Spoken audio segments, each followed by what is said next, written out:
सर्ग 66 का 13वां और 14 श्लोक आप खोल लें, और उसमें लिखा है कि एक दिन में यज्ञ के लिए भूमि शोधन करते समय खेत में हल चला रहा था। ये जनक जी कह रहे हैं। उसी समय हल के अग्रभाग से जोती गई भूमि से एक कन्या प्रकट हुई। सीता अर्थात हल द्वारा खींची गई रेखा से उत्पन्न होने के कारण उसका नाम सीता रखा गया।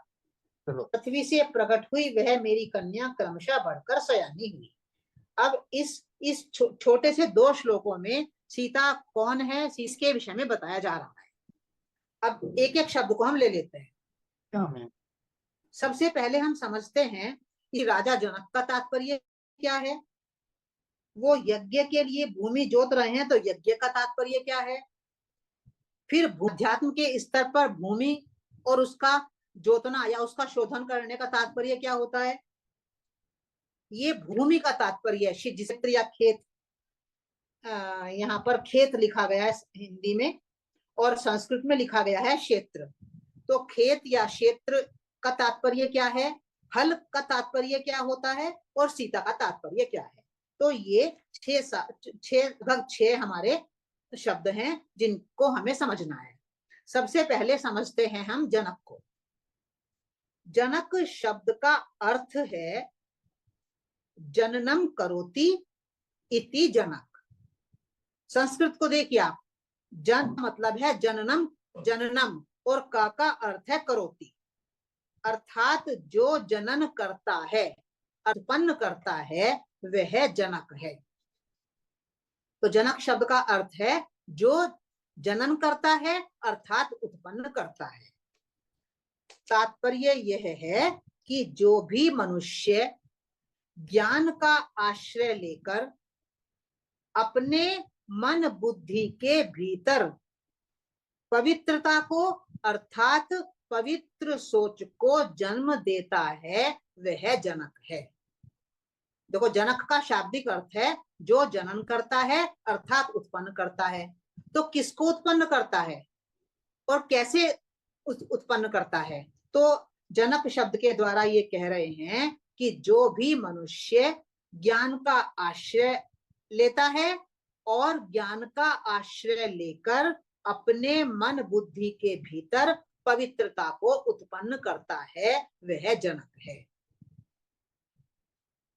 तो जनक का अर्थ हुआ मन बुद्धि की पवित्रता को उत्पन्न करने वाला, अथवा दूसरे शब्द में कह सकते हैं पवित्र सोच को उत्पन्न करने वाला। जहाँ में कहा है उस कन्या का नाम है सीता, तो जनक ने सीता को उत्पन्न किया, कन्या को उत्पन्न किया, और जनक का अर्थ है जनन करने वाला, उत्पन्न करने वाला। तो किसको उत्पन्न कर रहा है वो सीता नाम की कोई संज्ञा नहीं है, पवित्र सोच का नाम सीता है। जो अपने मन बुद्धि में पवित्र सोच को जन्म देता है, वह उसको यहाँ पर सीता कहा गया है। तो जनक का अर्थ हम किसी व्यक्ति से ना लें। जनक का अर्थ है हम सब व्यक्ति, वो जो कि ज्ञान का आश्रय लेते हैं और अपने मन बुद्धि में पवित्र सोच को जन्म देते हैं। तो ये तो हो गया जनक। अब कब दे रहे हैं वो कब पवित्र सोच को, जब उन्हें यज्ञ करना होता है। कथा में लिखा है वो यज्ञ करना है जनक को। तो यज्ञ का तात्पर्य क्या है। यज्ञ का तात्पर्य होता है कि आत्मिक उत्थान के लिए जब हम कोई श्रेष्ठ कर्म करते हैं तब वह कर्म यज्ञ कहा जाता है। इन एक एक शब्द को आप बुद्धि में रख ले, फिर बाद में इसका तात्पर्य निकलेगा। फिर तीसरा शब्द है कि राजा जनक यज्ञ करने के लिए भूमि का शोधन कर रहे थे, यानी भूमि को स्वच्छ बना रहे थे। तो एक तो भूमि है जिसे हम अर्थ कहते हैं, धरती कहते हैं, हम सब उसी को भूमि समझते हैं। और उसका शोधन करने का तात्पर्य क्या होता है भूमि का। भाई भूमि का शोधन करना ये है कि उसमें से कंकड़ पत्थर और जो वीड्स उग आई हैं उनको बाहर कर देना, उनको निकाल देना। जैसे हमारे घर के लॉन में जब माली आता है तो क्या करता है, वो भूमि के अंदर जो कंकड़ पत्थर पड़े हुए हैं उनको निकालता है, और जो व्यर्थ की घास वगैरह उग आई हैं उनको निकालता है। तो ये है भौतिक स्तर पर भूमि का शोधन करना। अब इसका आध्यात्मिक तात्पर्य क्या है? तो जो भूमि है, जिसको क्षेत्र भी कहा गया है, खेत भी कहा गया है, यहाँ पर हमारे मन बुद्धि हैं, ये कहलाते हैं भूमि। वैसे तो पूरा शरीर ही भूमि है, पृथ्वी है, खेत है, क्षेत्र है। भगवत गीता जब हम पढ़ रहे थे तो इस शरीर को क्षेत्र कहा गया था, आपको याद होगा। तो इस शरीर का शोधन करना है। शोधन का मतलब इस शरीर में जो व्यर्थ की बातें आकर पड़ गई हैं तो उनका शोधन करना है। पर इस शरीर के अंदर 3 प्रकार के शरीर आते हैं, हम सबको मालूम है। एक तो ये हमारा स्थूल शरीर जो 5 धातुओं से बना हुआ है, दूसरा हमारा सूक्ष्म शरीर जिसको हम मन बुद्धि कहते हैं, और इंद्रियां भी है, हैं, और तीसरा हमारा कारण शरीर। पर यहाँ पर भूमि का अर्थ या क्षेत्र का अर्थ यदि हम केवल सूक्ष्म शरीर से ले लें तो जल्दी समझ में आ जाएगा। तो जो हमारे मन और बुद्धि हैं ये भूमि है। इस भूमि के अंदर बहुत से व्यर्थ विचार आकर जम गए हैं। उन व्यर्थ विचारों को, अनुपयोगी विचारों को, नकारात्मक विचारों को यदि हम अपने मन बुद्धि के भीतर से निकाल देंगे तो ये मन बुद्धि रूपी जो हमारी बुद्धि है या क्षेत्र है या खेत है, यह शुद्ध हो जाएगा। तो आत्मिक उत्थान के लिए जो हमें श्रेष्ठ कर्म रूपी यज्ञ करना है, उस यज्ञ के लिए हमें अपने मन बुद्धि रूपी खेत को शुद्ध करना है।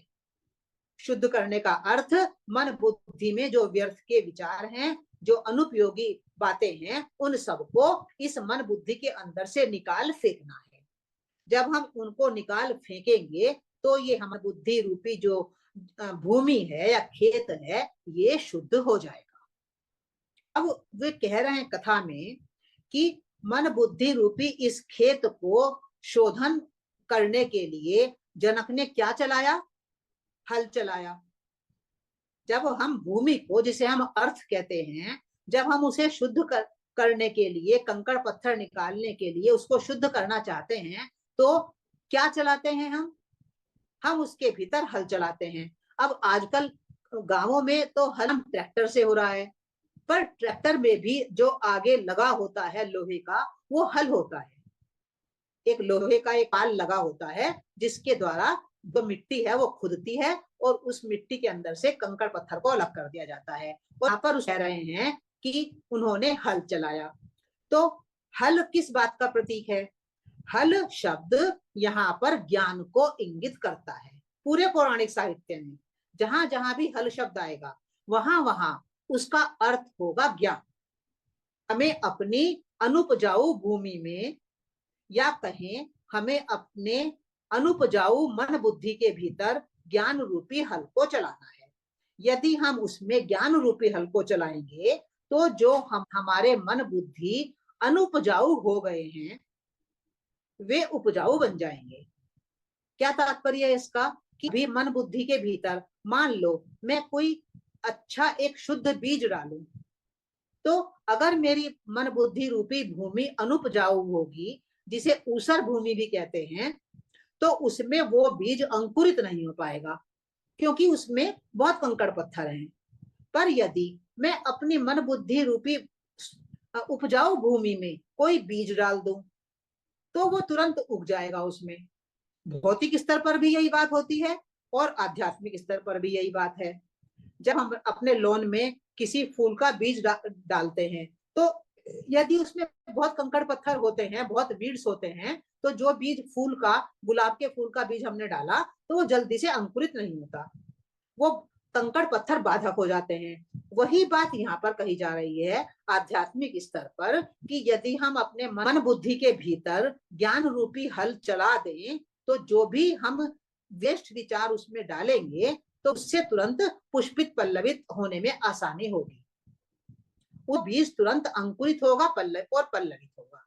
तो हम हल चलाते हैं तो आपको आपने देखा होगा, किसी खेत को आपने देखा होगा कि खेत में हल चलाने से एक लाइन बन जाती है, गहरी लाइन बन जाती है और मिट्टी साइड में इकट्ठी हो जाती है।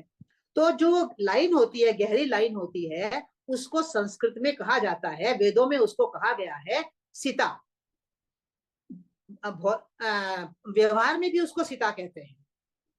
अब गांवों में जाइए, अगर किसी किसान से हम पूछेंगे कि इस लाइन को क्या कहते हैं, तो उसको सीता ही कहते हैं। आजकल हम भूल गए हैं उस बात को।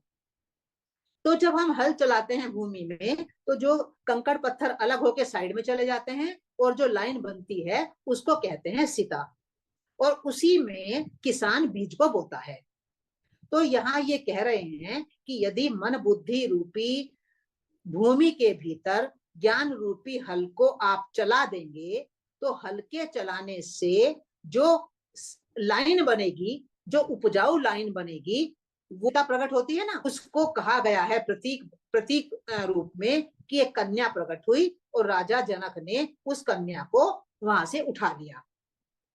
तो जो जिसको कथा में सीता कहा गया है, राम की पत्नी जिससे राम का विवाह हुआ है, तो वो सीता कोई स्त्री नहीं है। जो पवित्र भूमि प्रकट हुई, जिसको सीता कहते हैं बोलचाल की भाषा में, तो मन के भीतर जो पवित्र सोच प्रकट हुई, वो सीता है। देखिए, यदि आप प्रतीकों को समझ लें तो कितने अलग एस्पेक्ट आपके मन के भीतर, बुद्धि के भीतर इस समय स्थापित होगा। सीता का अर्थ है उपजाऊ भूमि, और उपजाऊ भूमि का आध्यात्मिक तात्पर्य है हमारे मन बुद्धि में पवित्र सोच की उत्पत्ति हो गई। तो जो सीता अर्थात जो पवित्र भूमि प्रकट हुई, उसको इन्होंने कहा है सीता प्रकट हो गई। तो सीता का अर्थ हुआ पवित्र सोच, हमारे पवित्र मन बुद्धि। तो प्रतीक रूप में संक्षेप में जब इसका सार निकलेगा, तो सार ये निकलेगा कि यदि हमें अपने मन बुद्धि को पवित्र बनाना है, तो हमें क्या, मन बुद्धि के भीतर ज्ञान रूपी हल को चलाना होगा। यदि हम ज्ञान रूपी हल को चलाएंगे तो हमारे मन बुद्धि पवित्र हो जाएंगे, और वे पवित्र मन बुद्धि ही सीता हैं। पवित्र मन बुद्धि का नाम रामायण महाकाव्य में सीता रखा गया है। राम को मैंने पहले बहुत डिटेल में बताया था। राम का अर्थ है आत्मज्ञान, अर्थात मुझे अपने स्वरूप का ज्ञान होना चाहिए कि मैं कौन हूं। मैं शरीर नहीं हूं, मैं चैतन्य शक्ति आत्मा हूं। ये ज्ञान हमें होना चाहिए। जिसके भीतर ये ज्ञान हो गया वो राम हो गया, उसका नाम है राम। अब यहाँ पर ये कह रहे हैं कि यदि किसी की मन बुद्धि पवित्र हो गई, उस पवित्र मन बुद्धि का नाम है सीता। तो राम और सीता, इन दोनों का विवाह हमें अपने भीतर करना है। दो चीजें हैं हमारे पास, एक है आत्मा और एक है शरीर।